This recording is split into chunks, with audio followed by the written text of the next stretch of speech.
ఈ విషయాలు చాలా క్లియర్ గా తెలుసు. 41.15 ఒక స్టేజ్, 45.72 రెండో స్టేజ్, 41.15 కి 45.72 కి రెండింటికి కూడా నిధులు ఇవ్వాల్సిందే అని మేము చాలా స్పష్టంగా చెప్పాము, అంగీకరించారు. చంద్రబాబు వచ్చాడు 41.15 కి క్లియర్ చేశారు. ఇదిగో దీనిలో చాలా క్లియర్ గా ఉంది. Balance central grant for the project limit to 1,200,157.53 crores. Ramanaidu ఎన్నిసార్లు చెప్తే ఏం ఉపయోగం చెప్పు, నాకు అర్థం కాదా. పోనీ రామానాయుడు చెప్తే కాసేపు ఒప్పుకుందాం, మేము కారణం అంటున్నాడు.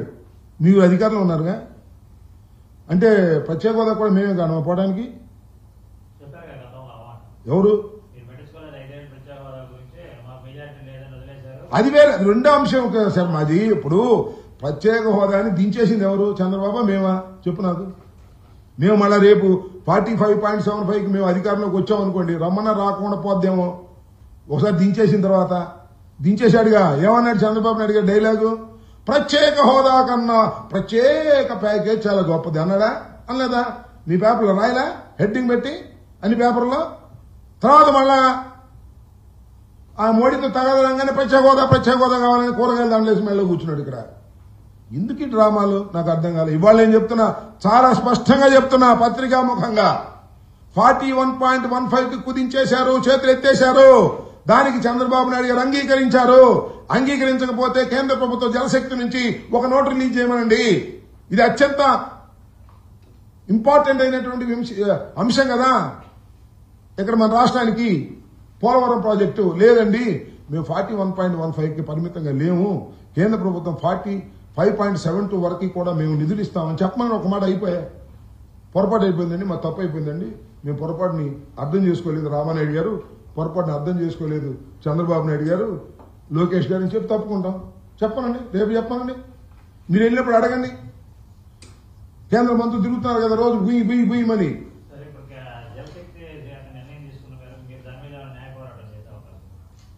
ఇప్పుడు న్యాయ పోరాటం ముందు, ఇప్పుడు ఇది న్యాయ పోరాటానికి సంబంధించిన అంశం కాదు. ఇది చట్టంలో ఇప్పుడు ప్రత్యేక హోదా ఎత్తేస్తే న్యాయ పోరాటం చేశామా? ప్రభుత్వం వాళ్ళు ఉన్నారు కదా. I'm questioning the government, I'm questioning Chandrababu Naidu. రాష్ట్ర ప్రయోజనాల కోసం నిరంతరం పనిచేసేటటువంటి వ్యక్తి అంటాడు. ఆయన మొన్న అంటున్నాడు, నేను రాత్రి పడుకోబోయే ముందు ఇవాళ ఏం మంచి పనులు చేశానా అని ఆలోచిస్తా అంట, పొద్దున్న లేవగానే మళ్ళీ ప్రజలకు ఏం చేయాలో ఆలోచిస్తా అంట. నువ్వు నేను నమ్మాలి. పోలవరాన్ని ముంచేసి ప్రత్యేక హోదాని కాజేసిన మహానుభావుడు.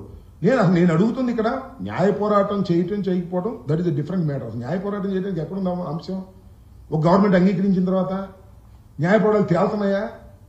న్యాయ పోరాటాలు కాదు. నువ్వు వాళ్ళ గవర్నమెంట్ ఈ రాష్ట్ర ప్రభుత్వం కేంద్ర ప్రభుత్వంలో భాగస్వామిగా ఉంది. మీరు దీన్ని అంగీకరించుకోకుండా వ్యతిరేకించే శక్తి మీకుంది. అదృష్టం ఏంటంటే చంద్రబాబు నాయుడు గారికి, చంద్రబాబు నాయుడు గారి దగ్గర ఉన్నటువంటి పార్లమెంటు సభ్యులతోనే కేంద్రం నడుస్తుందయ్యా. అంత కీ పోస్ట్ లో ఉన్నాడు. ఆయన వదిలేశాడు. పోలవరం పోతే పోయింది, ప్రత్యేక హోదా పోతే పోయింది, మా అబ్బాయి కిరీటం పెడితే చాలు అనుకుంటున్నాడు ఆయన. అది వచ్చిన ప్రాబ్లం. మా అసమర్థుడైన మా పసిరాజాకి కిరీటం పెట్టేస్తే చాలు, దానికి కేంద్రం అంగీకరించాలి, పవన్ కళ్యాణ్ అంగీకరించాలనే తాపత్రయంలో ఉన్నాడు తప్ప పోలవరం గురించి ఆలోచించే పరిస్థితుల్లో లేడని చెప్పడానికి ఇది తాజా ఉదాహరణ. నువ్వు ఇందాక చెప్పినట్టుగా రామానాయుడు మీ వల్లే 41.15కి వచ్చింది అన్నాడంటే 41.15కి వచ్చిందని అంగీకరించాడని అనుకోవాలి. చెప్పాలి కదా సమాధానం. మా గౌరవనీయమైనటువంటి ఇరిగేషన్ మంత్రి గారు రామానాయుడు గారిని అడుగుతా ఉన్నా, ఊరికే పచ్చ చొక్కేసి తిరగడం కాదు. ఈ అన్యాయం జరుగుతుంది అడ్డం పడమంటున్నా. రోజు మా మీద స్టోరీలు రాయటం కాదు. ఏది ఈనాడు, ఆంధ్రజ్యోతి, ఈ రాష్ట్రానికి అన్యాయం జరుగుతుంది రాయండి స్టోరీ. తర్వాత మా మీద రోజు రాసుకుందరు, ఆవిడ అవినీతి చేశాడు, వీడు అవినీతి చేశాడు, అన్ని కోట్లు తిన్నాడు, ఇన్ని కోట్లు తిన్నాడు, మందులో ఇంత పోయింది, దానిలో ఇంత పోయింది, రోజు ఒక స్టోరీ రాసుకుంటున్నారు. ఆంధ్రజ్యోతి, ఈనాడు మళ్ళీ రాసుకోమని ఉంది, దీని మీద రాయండి. అయ్యా పోలవరం మునిగిపోతుందయ్యా, పోలవరం నష్టం జరుగుతుంది, కలగ చేసుకోవయ్యా చంద్రబాబు అని ఒక స్టోరీ రాయండి అయ్యా బాబు, సంతోషపడతాం రాష్ట్ర ప్రయోజనాల దృష్ట్యా. లేకపోతే జగన్మోహన్ రెడ్డి గారి మీద షర్మిల తిరుగుబాటు ఇది రాస్తుంటారు అంతే, అసలు ప్రయోజనాలు దేశం.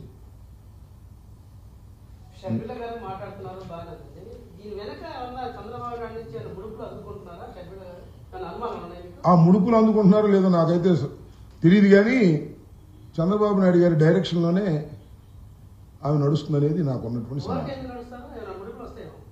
ఇప్పుడు నా చేత అడిపిద్దామని నువ్వు అనుకో, నాకేం అభ్యంతరం లేదు. ఒకటి గుర్తుపెట్టుకోవాల్సింది ఏంటంటే, షర్మిలమ్మ గారు మాట్లాడే ప్రతి మాట జగన్కి డ్యామేజ్ చేసే మాటగా మాట్లాడాలనుకుంటున్నారు, చంద్రబాబుకు ఉపయోగపడే మాటగా చేయాలనుకుంటున్నారు, లేదా కాంగ్రెస్ పార్టీ అధికారంలో తీసుకోవాలనుకుంటున్నారా? మీరేమన్నా మాకు తెలియదులే. నువ్వు మొన్న అడిగావుగా, కాదు ఆ మాటలు లేనిది కనాలి కానీ తప్పది మనకు తెలియకోకుండా. ఒకటైతే వాస్తవం, చంద్రబాబు నాయుడు గారి డైవర్షన్ పాలిటిక్స్ లో షర్మిలమ్మ గారు ఒక పావనండి, ఉద్దేశపూర్వకంగానండి ఉపయోగపడుతున్నారు. ఇది చాలా దురదృష్టకరమైనటువంటి పరిస్థితి. ఈ పరిస్థితి వస్తుందని మేము కళ్ళలో కూడా ఊహించలేదు. అవునేమయ్యా, ఎవరు చిన్నపిల్లలు ఎవరు పెద్ద పిల్లలు అది వేరే విషయం. అది కాదుగా విషయం. ఉన్న విషయాన్ని నేను చెప్తున్నాను. ఇది వాస్తవం కాదో తెలుసుకోండి. అర్థమవుతుంది కదా మీకు? ఇంకా ఓకే. అదే విధంగా ఇప్పుడు ఆ లోకేష్ బాబు లేకపోతే ఆ సోషల్ మీడియాలో కొన్నో మేమేదో ఏమీ అంటలేదు బీజేపీని, ఇందాక శర్మ గారు అడిగినట్టుగా బీజేపీని అంటలేదు, బీజేపీతో కుమ్మక్క అయిపోయాము. మాకు అసలు అలాంటి విషయమే మేము దూరం. కుమ్మక్కులకు మేము వ్యతిరేకం. మేము ఈ వక్ఫ్ బోర్డు బిల్లు విషయంలో చాలా స్పష్టంగా ఉన్నాం, విప్పు జారీ చేశాం. మేము దీనికి వ్యతిరేకం. ముస్లిం మైనారిటీస్కి అండగా ఉన్నాం. మా శక్తి కొలది ప్రయత్నం చేస్తాం. మాకు డబుల్ స్టాండర్డ్స్ లేవు, ఉండవు. డబుల్ స్టాండర్డ్స్ ఉండేది చంద్రబాబు నాయుడికి. మేము సుబ్బారెడ్డి గారు కూడా మాట్లాడారు, చాలా క్లియర్ గా ఉన్నాం. దానిలో ఏ విధమైన సందేహము లేదు. We are supporting the Muslim minorities.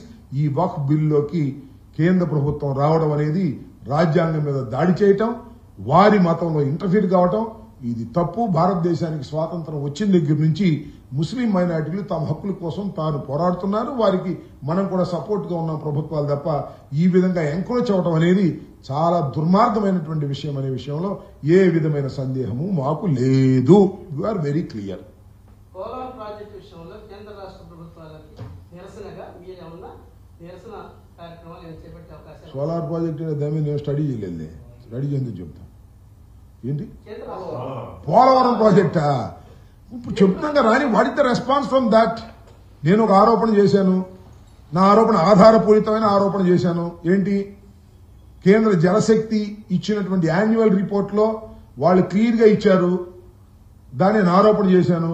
మా రామానాయుడు, మన చంద్రబాబు నాయుడు గారు, మన కేంద్ర మంత్రులు, మన చిట్టి రాజా ఏం మాట్లాడతారు చూద్దాం. ఇంకా న్యాయ పోరాటాలు ఆ పోరాటాలు అయ్యాయా? ప్రత్యేక హోదా మీద న్యాయ పోరాటం వాళ్ళు పోరాటం చేస్తే అయిపోతుంది. పోరాటం కూడా అవసరంలా. అబ్బాయి మాకు ఈ పోలవరం పూర్తిగా మీరు పూర్తి చేయకపోతే మేము విత్డ్రా చేసుకుంటామంటే అవుట్. తెల్లారిపాటి సంతకం పెడతారు. అంత పవర్ ఉంది చంద్రబాబు దగ్గర. ఆ పవర్ నాకు వద్దు, మా అబ్బాయి కిరీటం పెట్టడమే కావాలన్నాడు ఆయన. అది ఇక్కడ విషయం. ఓకే, ఒక స్టోరీ రాయమంటే నేను చెప్పిన దానికి నేను చెప్పింది తప్పని 41.15కు మాత్రమే పోలవరాన్ని కట్టడి చేసి 25,000 కోట్ల నుంచి 30,000 కోట్ల వరకు LA&RR ఇవ్వాల్సినటువంటి బాధ్యత నుంచి కేంద్ర ప్రభుత్వం తప్పుకుపోతుంది. దీనివల్ల రాష్ట్రం దెబ్బతినిపోతుంది. ఏదైతే